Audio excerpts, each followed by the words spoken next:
तिलकं ललाटे पटले वक्षस्थले कौस्तुभम् नासाग्रे वरिमौक्तिकं करतले वेणुकरे कङ्कणम् सर्वाङ्गे हरिचन्दनं सुललितं कण्ठे च मुक्तावली गोपस्त्री परिवेष्टितो विजयते गोपालचूडामणिम् एकदन्ताय विद्महे वक्रतुण्डाय धीमहि तन्नो दन्ती प्रचोदयात्। सरस्वती महाभागे विद्ये कमललोचने विश्वरूपे विशालाक्षे विद्यां देहि नमस्तुते। आज मैं श्रीमद् भागवत महापुराण के प्रथम खंड के पंचम स्कंद के अर्थात द्वितीयोध्याय अर्थात दूसरा अध्याय जिसमें आग्नेध्र चरित्र का वर्णन मैं हिंदी में करने जा रहा हूं के रूप में। इससे पूर्व मैंने महाराज प्रियव्रत के चरित्र का, उनके संतानों का, पुत्रों और पुत्रियों का मैंने वर्णन किया। पृथ्वी पर जो द्वीप थे उन द्वीपों के नाम और उन्हें किन पुत्रों को उन्होंने कौन सा द्वीप दिया इसका वर्णन आपको कल मैंने बतलाया। आज उसी का आज मैं आग्नेध्र चरित्र का वर्णन करने जा रहा हूं। पंचम स्कंद जो संस्कृत है वह छंद है और इस तरह का छंद है जिसमें केवल हिंदी की तरह ही पढ़ना होता है, इसलिए मैं उसी रूप में संस्कृत में भी दूंगा। सुखदेव जी कहते हैं, एवं पितरे संप्रवृत्ते तदनुशासने वर्तमान आग्नेध्रो जम्बूदीपोकशः प्रजा औरस वद्धर्मावेक्ष्यमाणः पर्यगोपयात्। पिता प्रियव्रत के इस प्रकार तपस्या में संलग्न हो जाने पर राजा आग्नेध्र उनकी आज्ञा का अनुसरण करते हुए, प्रियव्रत ने जो निर्देश किया उसका अनुसरण करते हुए जम्बूद्वीप की प्रजा का धर्म के अनुसार अपनी प्रजा को पुत्रवत पालन करना शुरू किया। पुत्र की तरह पालन करने लगे। एक बार वे पितृलोक की कामना से सतपुत्र की प्राप्ति हेतु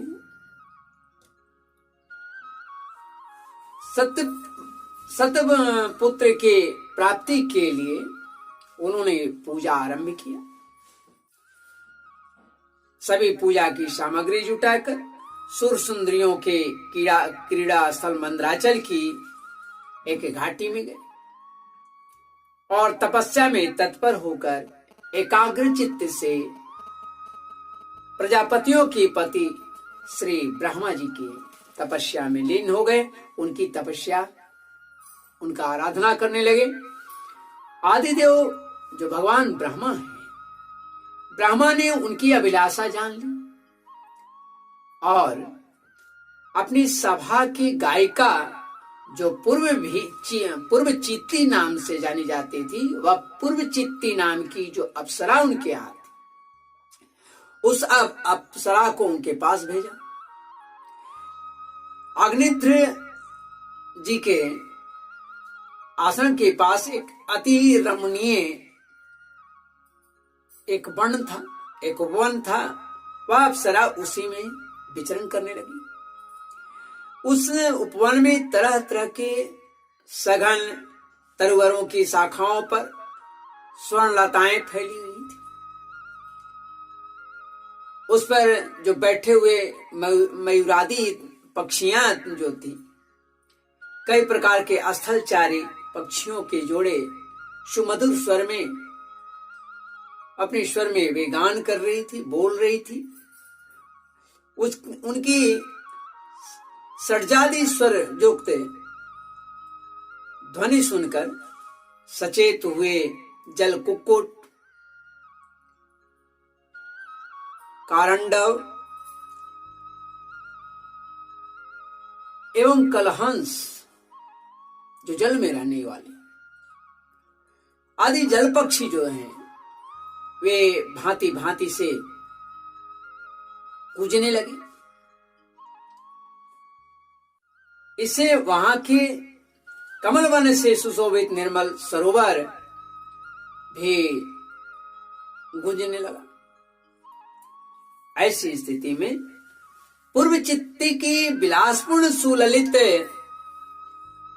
गतिविधि और पाद विन्यास की शैली से पद पद पर उसके चरणों के जो नुपुर हैं, उनके चरणों के जो नुपुरों की झनकार होती थी, उसकी मनोहर ध्वनि सुनकर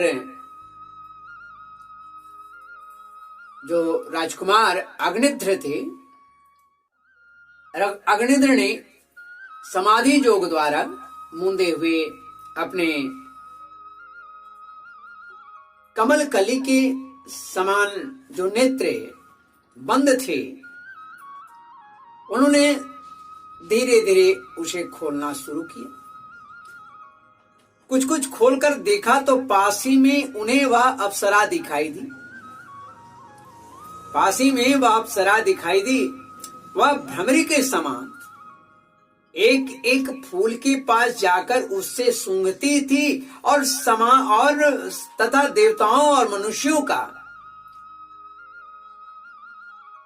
देवताओं तथा मनुष्यों के मन और नयनों को आह्लादित करने वाली अपने विलासपूर्ण नेत्रों से, विलासपूर्ण गति से, क्रीड़ा चापल्य से, लज्जा एवं विनय युक्त क्रिया के द्वारा चितवन से, सुमधुर वाणी तथा मनोहर अंगावयों से पुरुषों के हृदय में कामदेव के प्रवेश के लिए द्वार सा बना देती थी।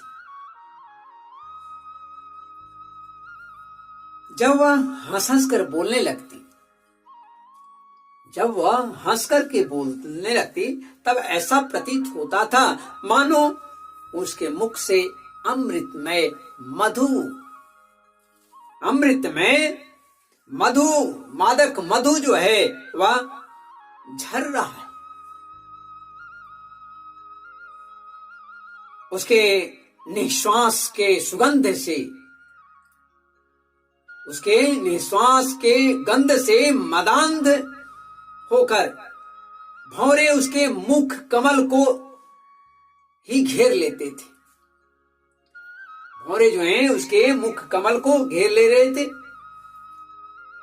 तब वह उनसे बचने के लिए जल्दी जल्दी पैर उठाकर चलती तो उसके कुछ कलश जो है वेणी और करधनी हिलने से बड़े ही सुहावने लगते थे। यह सब देखने से भगवान कामदेव को अग्निध्र के हृदय में प्रवेश करने का अवसर मिल गया। चूंकि वो तपस्या में थे, लेकिन इन आवाजों को सुन करके, स्वरों को सुन करके, जब वह कली के समान धीरे धीरे नेत्रों को खोलकर उन्होंने देखा इस अप्सरा को, तो अप्सरा को देखकर वे देखते ही रह गए। परिणाम क्या हुआ?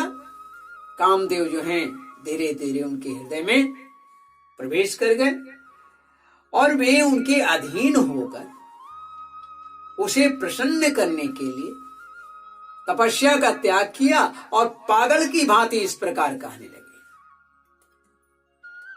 पागल की भांति उन्होंने इस प्रकार कहने लगे, कातम चिकीर्षसि चकिं मुनिवर्य शैले मायासि कापि भगवत पर देवताया विजय विवर्षे धनुषे सुहृदात्मनोर्थे किं वा मृगान् मृगयसे विपिने प्रमत्तान्।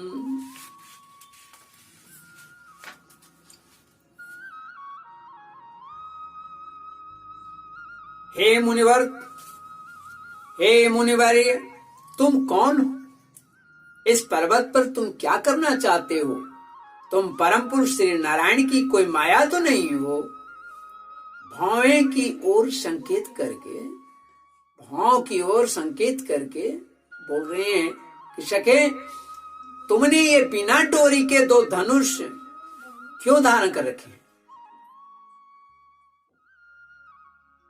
क्या इनसे तुम्हारा कोई अपना प्रयोजन है अथवा इस संसारारण्य में मुझ जैसे मतवाले मृगों का शिकार करना चाहते हो? उसके कटाक्ष का लक्ष्य करके फिर कहते हैं, तुम्हारी ये 2 बाण तो बड़े सुंदर और पैने हैं। अहो, इनकी कमल दल के पंख हैं, कमल दल के पंख हैं, देखने में बड़े शांत हैं और हैं तो पंख ही। यहां वन में विचरते हुए तुम इन्हें किस पर छोड़ना चाहती हो? किस पर छोड़ना चाहते हो? यहां तुम्हारा कोई सामना करने वाला नहीं दिखाई देता। तुम्हारा यह पराक्रम हम जैसे जड़ बुद्धियों के लिए कल्याणकारी हो। भौरों की ओर दिखा करके, भौरों की ओर देख करके, भगवान तुम्हारे चारों ओर जो ये शिष्यगण अध्ययन कर रहे हैं, वे तो निरंतर रहस्ययुक्त साम गान करते हुए मानो भगवान की स्तुति कर रहे हैं और ऋषिगण जैसे वेद की शाखाओं का अनुसरण करते हैं, उसी प्रकार ये सब तुम्हारी चोटी से झड़े हुए पुष्पों का सेवन कर रहे हैं।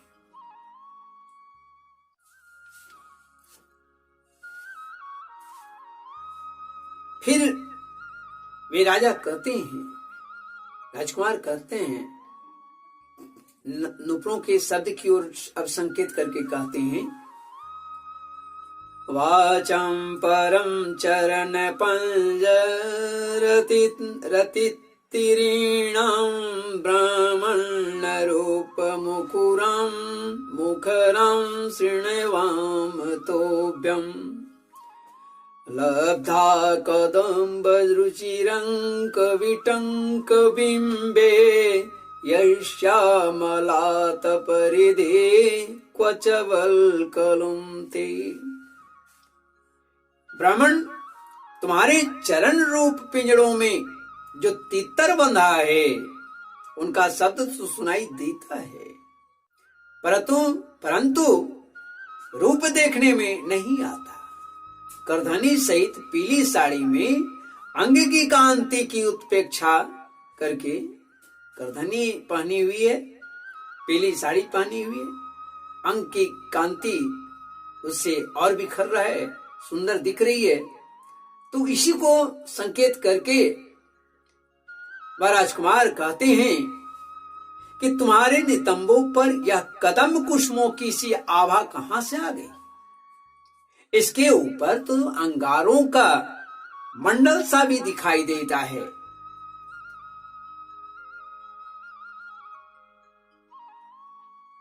किंतु तुम्हारा वल्कल वस्त्र कहां है? उसके बाद कुमकुम मंडित कुचों की ओर लक्ष्य करके फिर कहते हैं कि द्विजवर, तुम्हारे इन दोनों सुंदर शिंगों में सिंगों में क्या भरा हुआ है? अवश्य इसमें बड़े बड़े अमूल रत्न भरे हैं। इसी से तो तुम्हारा मध्य भाग इतना कृश होने पर भी तुम इनका बोझ ढो रहे हो। यहाँ जाकर तो मेरी दृष्टि भी मानो अटक गई है। और सुभग, इन सिंगों पर तुमने यह लाल लाल लेप सा क्या लगा रखा है? इसकी गंध से तो मेरा सारा कहते कि इसकी गंध से तो मेरा सारा आश्रम महक उठा है। लोकम प्रदर्शय सुहृतमतावकं मे यत्र त्येतमुरसावयवाव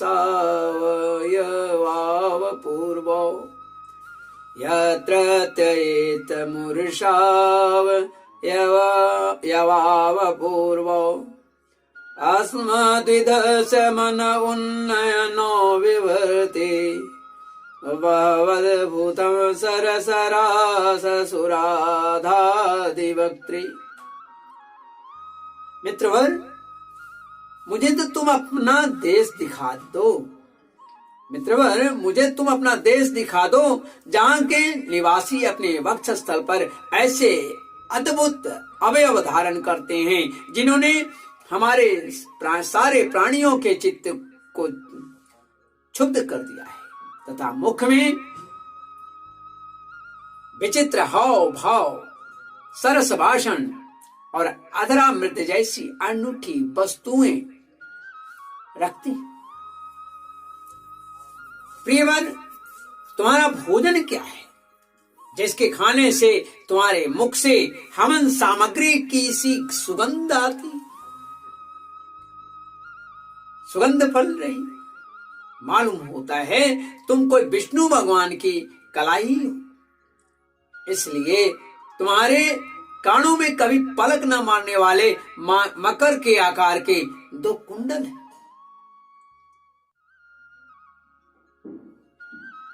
उसमें तुम्हारे चंचल नेत्र भय से कांपती हुई दो मछलियों की समान दंत पंक्तियां, जो दांत की पंक्तियां हैं, वे हंसों के समान हैं। और घुंघराली अलकावली जो है, काले काले घटा जैसी बाल जो है, वह भंवरों की समान शोभायमान हो रहा है। तुम जब अपने कर कमलों से थपकी मारकर इस तरह गेंद को उछालते हो, तब वह दिशा विदिशा में जाती है, या दिशा विदिशाओं में जाती है। जाती हुई मेरे नेत्रों को तो चंचल कर ही रही हो, कर देती ही है। साथ साथ तुम मेरे मन में भी खलबली पैदा कर देती है, कौतूहल पैदा कर दे रही है। तुम्हारा बांका जटाजूट खुल गया है और तुम इसे संभालते नहीं। अरे, यह धूर्त वायुज कैसा दुष्ट है जो बार बार तुम्हारे निवी वस्त्र को उड़ा देता है, पर्दे वाले वस्त्र को उड़ा दे रहा है। तपोधन, तपस्वियों के तप को भ्रष्ट करने वाला यह अनुपम रूप तुमने किस प्रकार से, किस प्रभाव से प्राप्त किया है, पाया है? हे मित्र, आओ कुछ दिन मेरे साथ रहकर तपस्या करो, अथवा कहीं विश्व विस्तार की इच्छा से ब्रह्मा जी ने ही तो मुझ पर कृपा की है। विश्व विस्तार की इच्छा से ब्रह्मा जी ने ही तो मुझ पर कृपा नहीं की है। सचमुच तुम ब्रह्मा जी की ही प्यारी देन हो। अब मैं तुम्हें नहीं छोड़ सकता। तुम में तो मेरे और मेरे मन और नयन, तुम में तो मेरे नयन और मन, ये दोनों ही उलझ के रह गए हैं, आसक्त हो गए हैं। तुम पर आ गया है, अन्यत्र जाना ही नहीं चाहता है। हे सुंदर सिंगों वाली, तुम्हारा जहां मन हो मुझे भी वहीं ले चलो। तुम मेरे साथ मत चलो, नहीं चलना चाहती हो मत चलो, लेकिन तुम जहां जाना चाहती हो वहीं मुझे ले चलो। ऐसा राजकुमार कह रहे, मैं तो तुम्हारा दास हूं, अनुचर हूं, सेवक हूं, और तुम्हारी ये मंगलमयी सखियां भी हमारे साथ ही रहें, कोई बात नहीं, हमारे ही साथ रहें, कोई बात नहीं। सुखदेव जी कहते हैं कि राजन, अग्निध्र देवताओं की समान बुद्धिमान, स्त्रियों को प्रसन्न करने में बड़े कुशल थे। उन्होंने इसी प्रकार की रति चातुर्य मई वाणी से, मीठी मीठी वाणी से, मीठी मीठी बातों से उस अप्सरा को प्रसन्न कर लिया। वीर समाज में अग्रगण्य अग्निध्र की बुद्धि, शील, रूप, अवस्था, लक्ष्मी और उदारता से आकर्षित होकर की वह अप्सरा, वह उन जम्बू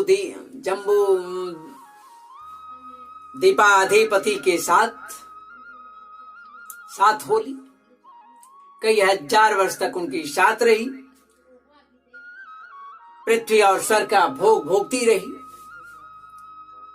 बाद में तदंतर वो जो राजा थे,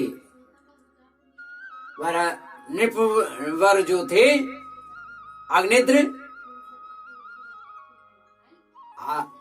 अग्निध्र ने उनके गर्भ से नाभि, केमपुरुष, हरिवर्ष, इलावृत, रम्यक, हिरण्मय, कुरु, भद्रास्व और केतुमाल नाम के 9 पुत्रों को जन्म दिया, उत्पन्न किया।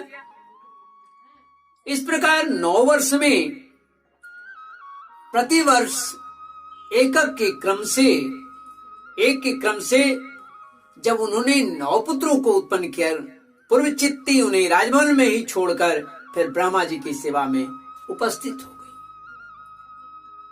हर साल एक पुत्र को जन्म दी, इस तरह से 9 पुत्रों को जन्म दी, और बाद में ये पूर्व चित्ती ब्रह्मा जी के पास वापस लौट गए। ये अग्निध्र के पुत्र माता के अनुग्रह से स्वभाव से ही सुडौल और सबल शरीर वाले थे, हष्टपुष्ट थे। अग्निध्र ने जम्बूद्वीप के विवाह करके उन्हीं के समान नाम वाले 9 वर्ष यानी 9 भूखंड बनाए और उन्हें एक एक पुत्रों को सौंप दिया। तब वे सब अपने अपने वर्ष का राज्य भोगने के लिए भोगते रहे, अपने अपने भूखंड का राज्य भोगने लगे। भोगते रहने पर भी उनका मन तृप्त नहीं हुआ, अतृप्त होते रहे। वे उस अप्सरा को ही परम पुरुषार्थ समझते थे, इसलिए उन्होंने वैदिक कर्मों के द्वारा उसी लोक को प्राप्त किया। यदि महाराज अग्निध्र दिन दिन भोगों को भोगते रहने पर भी उनसे अतृप्त ही रहे। वे उस अप्सरा को ही परम पुरुषार्थ समझते थे, इसलिए उन्होंने वैदिक कर्मों के द्वारा उसी लोकों को प्राप्त किया जहां पितृगण अपने सुकृतों के अनुसार, अच्छे कर्मों के अनुसार तरह तरह के भोगों में मस्त रहते हैं। पिता के परलोक सिधारने पर नाभि आदि 9 भाइयों ने मेरु देवी, प्रतिरूपा, उग्र दंष्ट्री, लता, रम्या श्यामा, नारी, भद्रा और देववीति नाम की 9 कन्याओं से 9 भाइयों ने विवाह किया। इस प्रकार द्वितीय अध्याय का यहाँ पर समापन होता है। इति श्रीमद्भगवते महापुराणे पारमहंस्यां संहितायां पंचम स्कंदे द्वितीयो अध्यायः अग्निध्र चरित्र अग्निध्र का चरित्र का वर्णन यहाँ पर समाप्त होता है। त्रुटियों के लिए मैं क्षमा चाहूंगा। श्रीमन्नारायण नारायण नारायण गोविंद नारायण नारायण नारायण।